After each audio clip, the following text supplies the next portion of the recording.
হৃদয় আমার নাচে রে আজিকে, ময়ূরের মতো নাচে রে হৃদয় নাচে রে। শত বরণের ভাব উচ্ছ্বাস কলাপের মতো করেছে বিকাশ। আকুল পরাণ আকাশে চাহিয়া উল্লাসে কারে যাচে রে। হৃদয় আমার নাচে রে আজিকে, ময়ূরের মতো নাচে রে হৃদয় নাচে রে। নিঝড়ের স্বপ্নের পক্ষ থেকে আমি মিন্টু ও আমার বন্ধু সৌরভ সকলকে জানাই অন্তরের প্রচুর প্রচুর ভালোবাসা ও অভিনন্দন। নিঝড়ের স্বপ্নতে আমরা আমাদের ক্ষুদ্র প্রয়াস দিয়ে বিভিন্ন কবিতা, গল্প ও আরো বিভিন্ন রকমের জিনিস সাজাতে চলেছি। আশা করি সবাই পাশে থেকে আমাদের এই চলার পথকে সুগম করবেন, এই আশাই রাখি। সতী দেবব্রত সিংহের। ও বাপুন, বাপুন, ও বাপুন, বাপুন রে, আমি তোর মা রে বাপুন, আমি তোর মা। একবার চল বা, তোর বাবার শেষ কাজটুকুন করবি চল। কোনো সাড়া নেই, কোনো শব্দ নেই।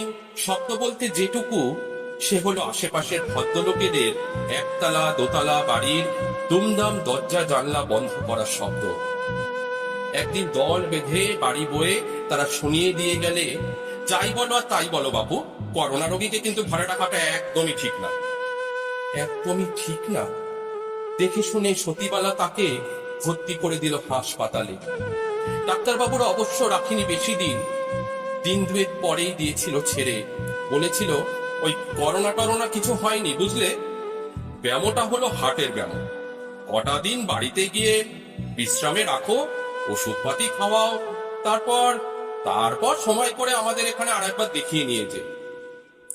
সে দেখানো আর হলো কই। এই সন্ধ্যা রাতে বুক ধরফর করতে করতে চলে গেল মানুষটা। কি আশ্চর্য দিনকাল, করোনা কালে কি আশ্চর্য দিনকাল। প্রতিবালা দাসীর বুক ফাটা কান্না শুনে পড়শিরা কেউ একজনাও এলো না খবর নিতে। পড়শিরা কেউ একজনাও এলো না সান্ত্বনা দিতে।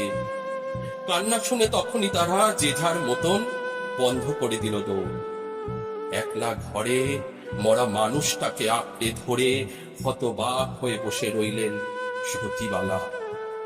পাড়াপড়শিদের বিপদে আপদে হাঁটতে ডাকতে এক কথায় ছুটে যেত মানুষটা। খেতে বসে খাবার ফেলে কতবার গেছে ছুটে। হাসপাতালের ডাক্তারখানায়, শ্মশান ঘাটে, যে যেখানে রেখেছে ছুটে গেছে। আজ কারো দেখা নেই, আজ কারো সাড়া নেই।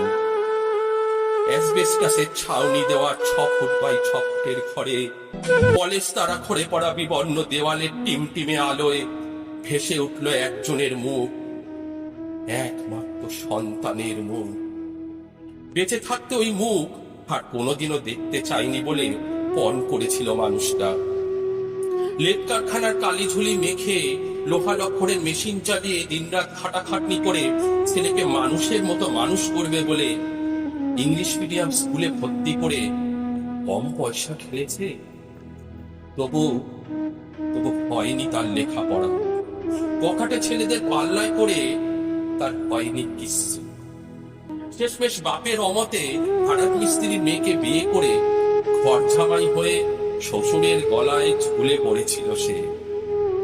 আজ অনেক দোলাচলের পরে, আজ অনেক দোলা মনের পরে সেই ছেলের শ্বশুর বাড়ির দুয়ারে কড়া নেড়ে এক টানা ডেকে যাচ্ছে সতীবালা দাসী। বাপুন, ও বাপুন।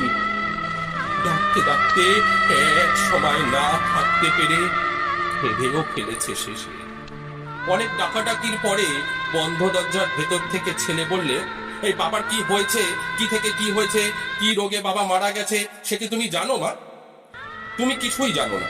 শোনো, এই বাড়িতে কিন্তু আমার 10 মাসের বাচ্চা। আমি পারবো না যেতে মা, আমি কোনো মতেই যেতে পারবো না। ছেলের কথা শুনে স্তম্ভিত হয়ে মুহূর্তে কয়েক দাঁড়িয়ে থেকে নীরবে নিঃশব্দে ফিরে গেল মা। ছেলের কথা শুনে চোখের জল মুছে ক্ষোভে দুঃখে পুড়তে দগ্ধ হয়ে ফিরে গেল মা। তাকে ফিরিয়ে দিয়ে কি জানি কি কারণে ছেলের কিন্তু স্বস্তি হলো না মনে। বউ তাকে বোঝালো বিস্তর, তুমি যা বলেছ একদম ঠিক বলেছ। করোনার সময় এমন বোকামি কেউ করে নাকি? বাবা হোক আর যেই হোক, আগে তোমার জীবন, তারপর অন্য কিছু। এসব বলে টলে হাই তুলে ঘুমিয়ে গেল বউ। তার তবু ঘুম হলো না। বিছানার এপাশ ওপাশ করে কিছুতেই হলো না ঘুম। বিনিদ্র চোখে চোখের পাতা বুঝতেই তাকে হাত ছানি দিয়ে ডেকে ডেকে ফিরতে লাগলো বাবা। তাকে হাত ছানি দিয়ে ডেকে ডেকে ফিরতে লাগলো তার ফেলে আসা শৈশব। কখনো বাবার কাঁধে রথের মেলায়, কখনো বাবার কোলে নাগর দোলায়, কখনো পুজোর গন্ধে, নতুন জামার আনন্দে বাবার হাত ধরে ঠাকুর দেখতে। এপাড়া ওপাড়া এসবের মাঝে এক সময় শেষ রাতে ফিকে অন্ধকারে চুপি চুপি বাইরে এসে দুয়ার ঘরে বসে রইল সে। অন্য কিচ্ছু না, বাড়ির সম্মুখ দিয়ে যে পথ গেছে চলে, সে পথ দিয়ে হাট বাড়ে লোকেরা যেমন হাটে যায়, তেমনি যায় শ্মশান যাত্রায়। তাই যদি দেখা যায় দরজার আড়ালে থেকে, দেখা যায় যদি একটু শেষবারের মতন, যদি দেখা যায় একটিবার। দেখা অবশ্য হয়েছিল তার, তবে সে দেখা অন্য দেখা। শেষ রাতের অন্ধকারে নক্ষত্রদের আলোয় সে দেখেছিল নিস্তব্ধ নির্জন পথে মা মহাদেবকে কাঁধে নিয়ে মা সতী চলেছে শ্মশান যাত্রায়। করোনা কালের মা সতী চলেছে শ্মশান যাত্রায়।